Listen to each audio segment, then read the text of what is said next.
Ola, que tal? Como están? Benvidos un día máis ao Faladoiro. Abrimos a tertulia, como sempre, con saúdos a todos os que nos seguen a través de Correo Televisión, a través do canal 27 Barbanza e os que nos escoitan a través de Radio Obradoiro. Hoxe sentan a nosa mesa tres xornalistas, con eles imos falar, por suposto, da decisión do BNG de Lugo de deixar o goberno local tras a imputación do alcalde na operación Pokémon. López Orozco gobernará en minoría ata o final do mandato, buscando, iso sí, acordos puntuais co bloque. O rexedor vai declarar mañá ante a xuíza que leva o caso e tamén mañá se presentan aquí en Compostela as memorias políticas de Emilio Pérez Touriño, un libro que xa está á venda e no que Touriño fala da súa experiencia como secretario xeral do PSDG, como presidente da Xunta, e no que se despacha a gusto cos seus, entre eles con Pachi Vázquez, o que define como sectario e como desleal. Por suposto, temos que falar inevitablemente das eleccións catalás do domingo, marcadas e centradas nesa proposta soberanista de CiU e tamén estes días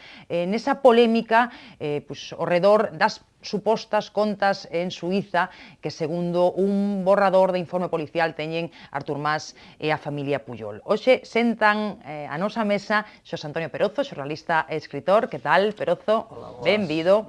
Arturo Maneiro, que é presidente da Asociación de Periodistas de Galicia. Que tal, Arturo? Moi boas. Benvido un día máis. E Xavier Navaza, que é analista político del Correo Gallego. Que tal, Xavier? Hola. Benvido.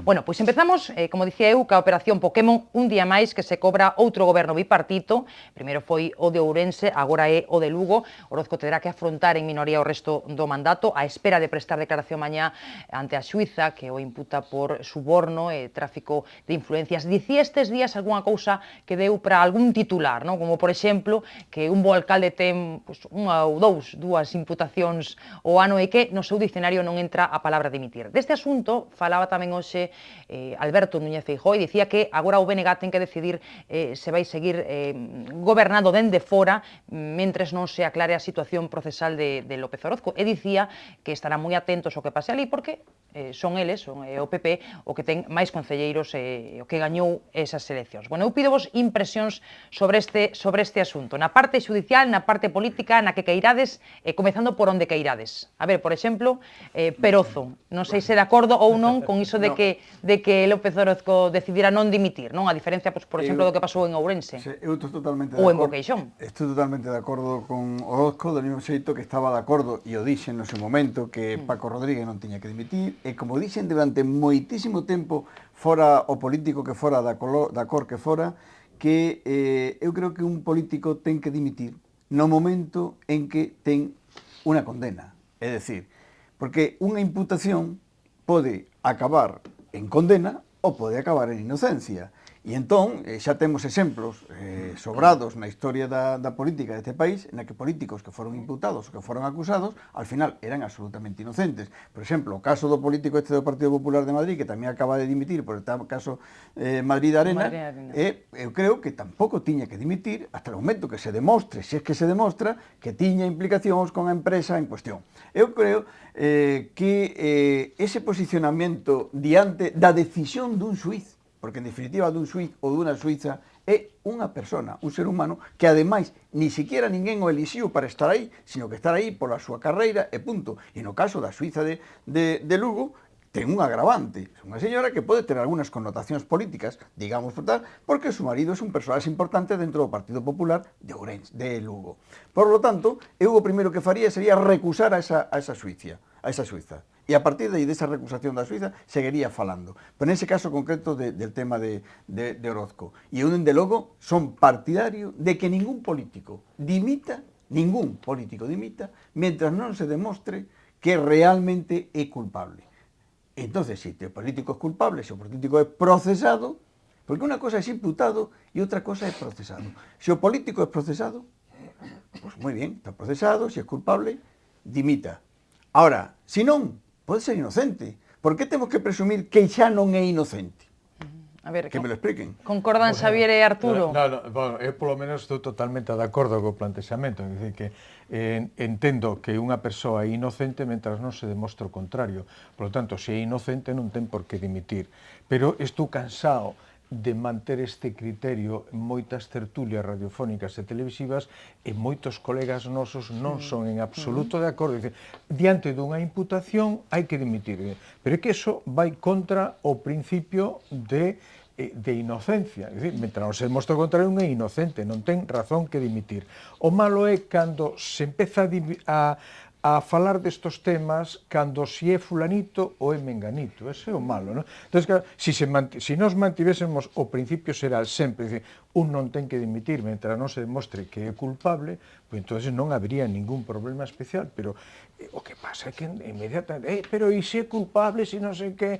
Eu recordo co tema de Camps, vamos, estive en moitas tertulias totalmente, diríamos que acorralado. Sí, en minoría, eu lembro algunha tamén. Se demostra que é culpable, se non é inocente. Se é inocente non ten por que dimitir. E logo pasa outra cosa, que sempre se falou desto, que creo que dixemos moitas veces. O tema da imputación, da acusación, é un arma que se pode utilizar contra un político. E o xuiz, ao mellor, non ten máis remedio que ter en conta as acusacións e levar adiante un proceso, incluso pola propia dinámica de ter garantías totais de que esa persoa inocente ten que iniciar o proceso. Por lo tanto, o mellor o que hai que ter en conta é que non se pode decirlle a ninguén que dimita porque alguén lle acusa de algo. Sí. Fíxate que acaba de decir Maneiro, acabas de dar conta desa mistificación que hai na opinión pública sobre este aspecto, da imputación, facéndoa equivalente á acusación, e non é así, en puridade non é así. O que pasa é que eu creo que estaban, non sei onde foi, onde que andaba un grupo de expertos próximos ao Consello Xeral do Poder Judicial que falaban da necesidade de cambiar a denominación de algunhas cousas como esta da imputación. A imputación en puridade, en realidade, é unha chamada do xuiz ou da xuiza para establecer contrastes informativos a respecto dun asunto que se está... E que podas ir acompañado de abogado. Claro. De outra forma non podes ir acompañado de abogado. Sí, claro, no, porque o xuiz ou a xuiza quere ter constancia dunha serie de elementos informativos e logo a partir da imputación desa sesión que os italianos chaman algo parecido así como dar conta ou establecer contacto informativo con outra cousa. E logo xa se verá se o xuiz ou a xuiza decide, en vista das conversas e dos datos que teñan na súa man, etc., si sigue o proceso e incluso pode chegar a ser acusado. O que pasa é que na opinión pública, esencialmente nos medios de comunicación, nese abismo mediático que rexe todas as actuacións políticas ou non políticas deste país, estableceuse esa igualdade. Imputado, acusado. Imputado, condenado, prácticamente. Pero ten por que se di, é que se a xuiz ou xuiz lle chama é porque os investigadores lle pasaron datos suficientes como para que poida estar de algún xeito implicado. Ou ter conhecementos. Pero claro, pero é lógico que moitas veces a policía detén a moita xente, e se ve moitos casos, para informarse de... Claro, a 10 detidos sobre unha cuestión determinada, incluso delincuencia, ao final dice, 3 quedaron en liberdade porque eran collidos no entorno, entón non ten nada que ver con que estiveran implicados, pero si efectivamente a policía ten que chamar a xente, a investigación se leva, pero aquí como si nos interesa, machacamos, e se nos interesa, disculpamos, este é o problema noso. Hai un xuizo mediático paralelo sempre, non? Entonces aí está toda... Eu, de logo, sempre fun, e a mí me escoitaxe... Entón, credes que nin Adolfo Gacio, nin Paco Rodríguez terían que ter dimitido? Non, eu creo que non. Ningún dos dous? Ningún dos dous. Eu xa, o dixen aquí... Por exemplo, no PSDG ven diferenzas, non? Entre o de Ourense e o caso do Lugo. Eu non vexo ninguna diferencia. O sea, eu non vexo ninguna diferencia, mas alá, bueno, en el caso de Ourense, o que se din en algúns sectores do PSOE é que a Paco Rodríguez lle puxeron unha fianza, e tal, pero mañán pode salir tamén este alcalde cunha fianza, o fulanito Pérez pode salir cunha fianza, e iso non significa nada. O Urdangarín. O Urdangarín, vamos a decir. Eso no, es que Urdangarín xa está condenado. O sea, Urdangarín xa está condenado. Pase lo que pase, está condenado. O que pasa é que deron tantos datos que é moi difícil non decir, home, efectivamente... Sí, bueno, aí xa, digamos que hai un proceso bastante longo e hai unha serie de cosas, probas tremendas. Como exemplo de contraste non é moi... Claro, pero sí que estamos asistindo a circunstancias nas que algúns imputados foron imputados porque outro acusouno. É dicir, isto que vamos a convertirnos en unha inquisición, é dicir, oiga, denuncie o que está vostede. pasando na vida política deste país non é Galiza. No, deste país. Toda España. É iso que estás dicindo. É unha É inquisición. dicir, é aquel mundo antigo da aldea medieval, non? Sí, exactamente. Ou antes de medieval, vamos a darlle un... Mesmo antes. Sí, porque ao mellor os de medievales tiñan bastante cultura. Vamos a falar un pero bueno, poquinho máis para atrás. ese tema de, bueno, a mí me detén agora por non sei que, empiezo a acusar a este político, aquel que está máis alto, aquel outro que está máis alto. Cando se sentan principios, ao final é moi difícil escapar. Si todo o PSOE dice que Paco Rodríguez ten que dimitir porque está imputado, é moi difícil logo decirlle a outro nunha circunstancia parecida. Totalmente de acordo contigo. Claro, por tanto, chama atención, cando menos. Si sentas principios ao final, dice, aínda que o principio de inocencia te di isto, dice, a coherencia túa política ten que elevarche como o Bloque. O Bloque di que se vai, pero que supón que se vai? Que supón? Que deixa de cobrar o sueldo, pero se vai seguir apoiando a ese señor que se queda en minoría, o seu papel vai ser o mesmo, o único que non cobrará a final de mes. Pero o único é que non vai gobernar as áreas que vai gobernar, que me parece un puritanismo hipócrita. Pero non vos sorprendeu en todo caso, non? Pero Contabades xa con iso, a decisión, casino. Pero mira, o que sucedeu en Ourense. En Ourense, o Bloque inmediatamente din, ten que dimitir, ten que tal. E resulta que logo, 1, 2, 3, que decía que tiñan que dimitir, tamén estaba imputado. Que ao mellor tamén é inocente. Eu estou convencido de que Paco Rodríguez é absolutamente inocente do que se acusan. Pode ser non inocente de que te quitara algunha multa ou de que, non sei, de que algún peón lle dieran un cholliño porque estaba necesitado. A mellor é que ese tipo de actuacións que son, que non sei se é que son solamente faltas, non? Serán faltas administrativas, digo eu, ou que seña.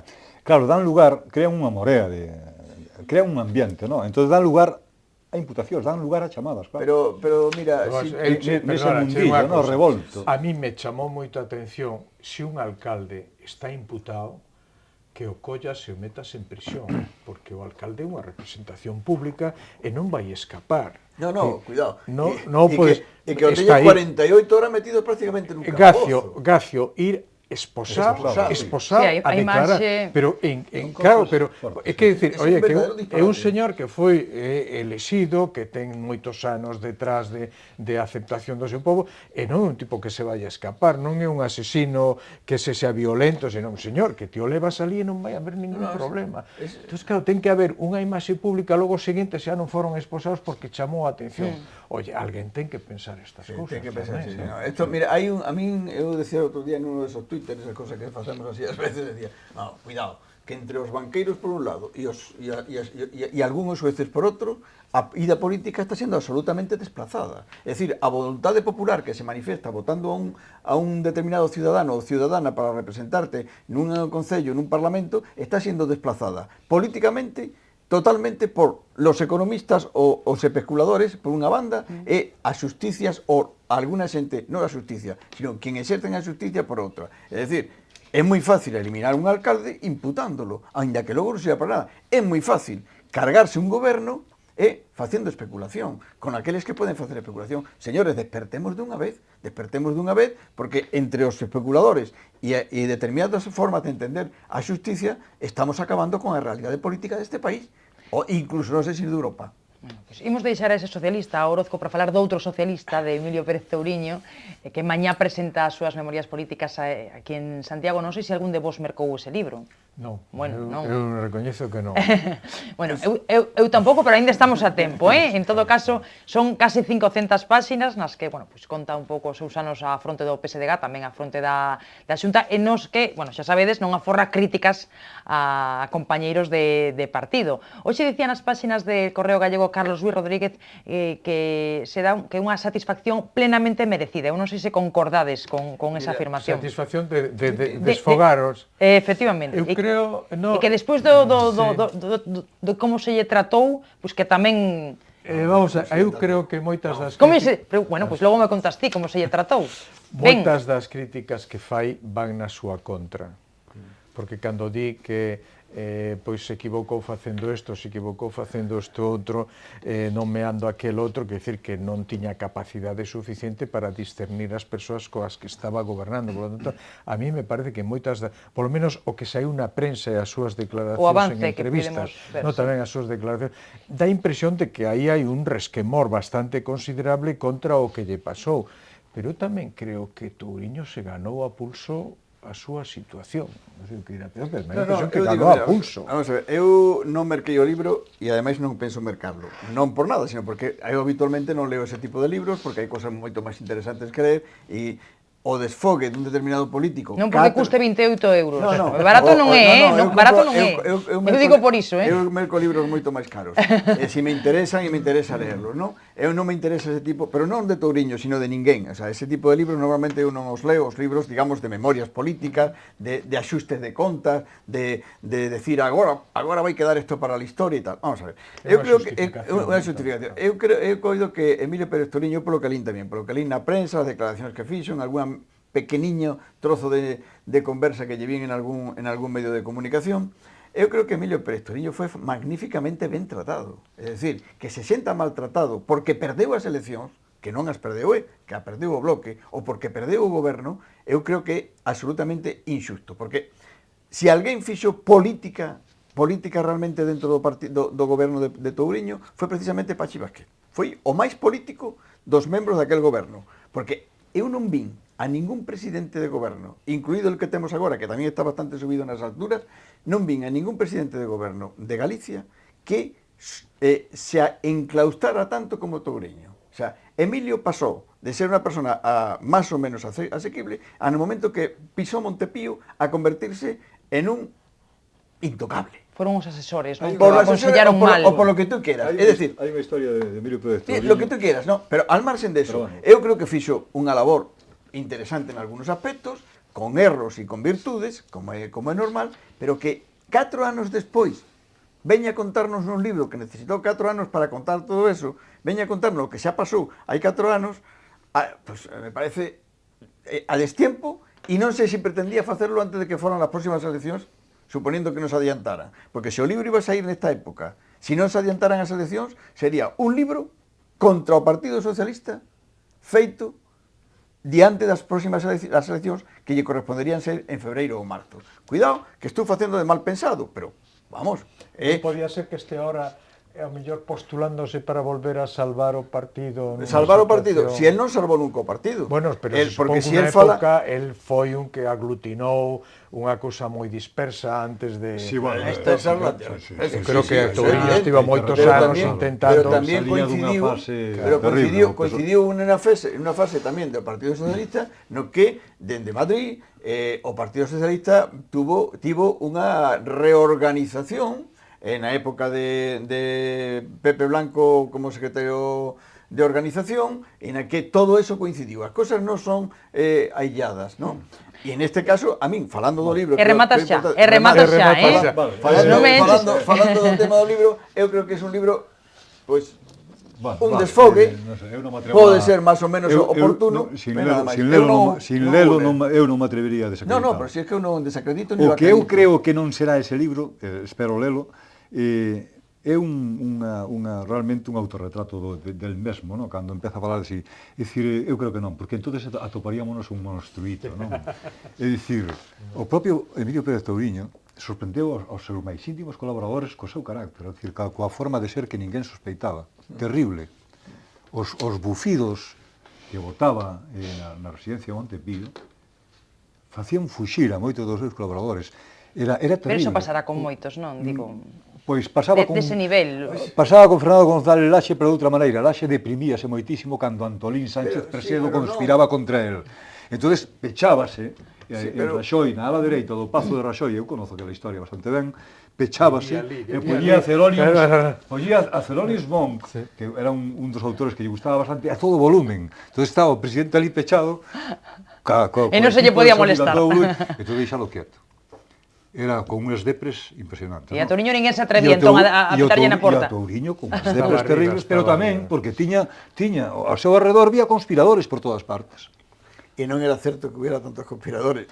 Ni tampouco no caso de Fernando González Lases había tampouco que non conspiradores. haxe esta confesión de realmente das situacións reais, non, daquel mundo, non? Un mundo Sí, porque normalmente, o que comentaba antes, as biografías se escriben para xustificar accións, non? E supoño que ele está xustificando a súa acción de goberno, a súa acción de xeral, e xustifica por que pasaron estas cousas e por que pasaron as outras, pero nunca desde un é unha bagua, porque faga non autocrítica, nunca ser autocrítica. Solamente me interesaría ler un capítulo, por que non convocou as eleccións cando todo o mundo lle decía que las convocara. Creo que é o único capítulo que me interesaría ler. 4 anos antes pasou o mismo a Fraga. Os demais, que? A Fraga pasou exactamente o mismo 4 anos antes. Bueno, pero Fraga... Todo o mundo lle decía que tal... Sí, pero Fraga, por Dios, Fraga xa era Fraga, era outra historia, non? O sea, Emilio levaba 4 anos e 3 meses de presidente. No, pero é que porque as relacións internas dentro do Partido Socialista estaban moi deterioradas, Pero creo que...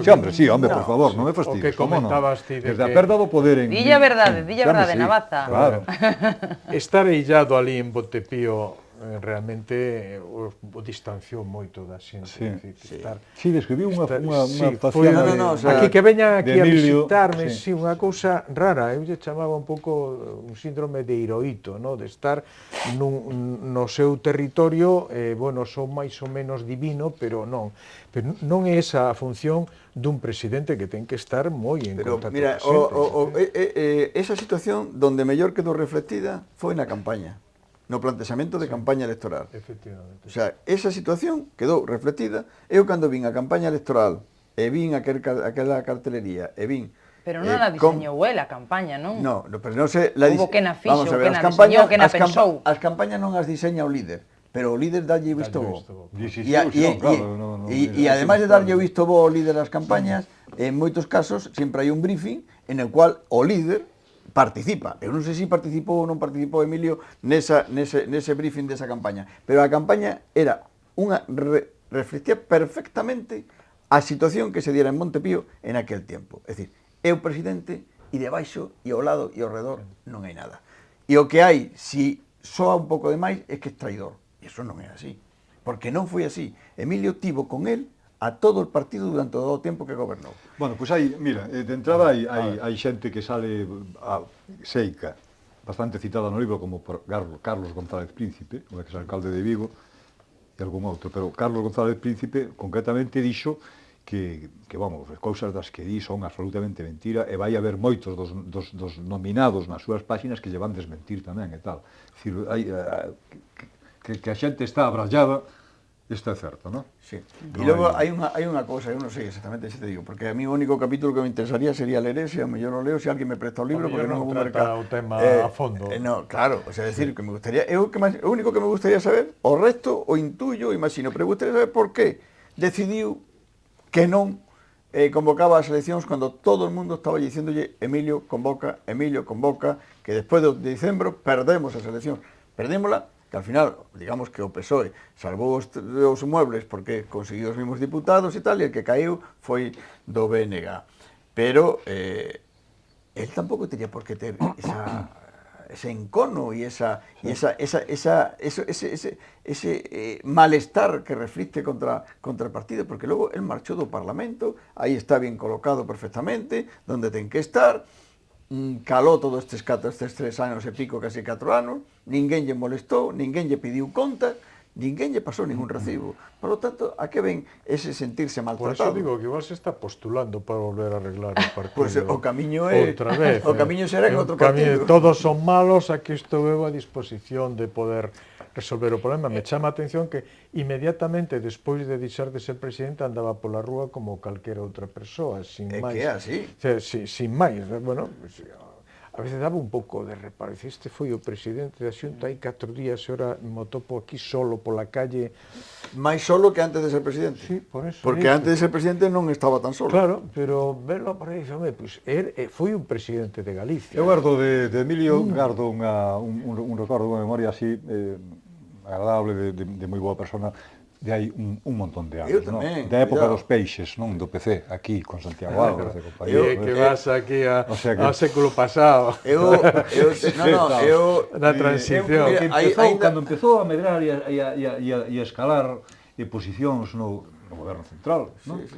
con Borrell. Con Borrell. Con Borrell. exactamente. Si, non sei, entrou nunha fase, igual que Abel Caballero tamén, foi unha persona que maleouse totalmente, non? É dicir, unhas fases vitales. Eu, Abel, antes de Pero ser... non sei Antes de onde lles ven esta historia. Antes de ser non conocía, eu coñecín a Abel cando xa estaba... Cando xa era.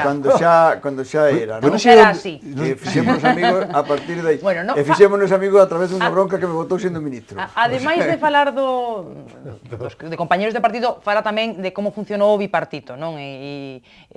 Non tan duramente, pero tamén, non? Por exemplo, conta que estivo a punto de cesar o que era conselleiro Fernando Blanco, bueno, A punto de cesar. Sí, a punto, pero ao Final... final... É dicir, o sea, que non fixo o que tiña que facer. Bueno, algo así, non? Algo así. Por eso che digo eu que A eso quero ir, non? Moitas cosas das que Dicía di... Feijóo a propósito, dicía, pois entón, a visión que nos tiñamos do bipartito, pois era real, non? A que nos denunciábamos, non?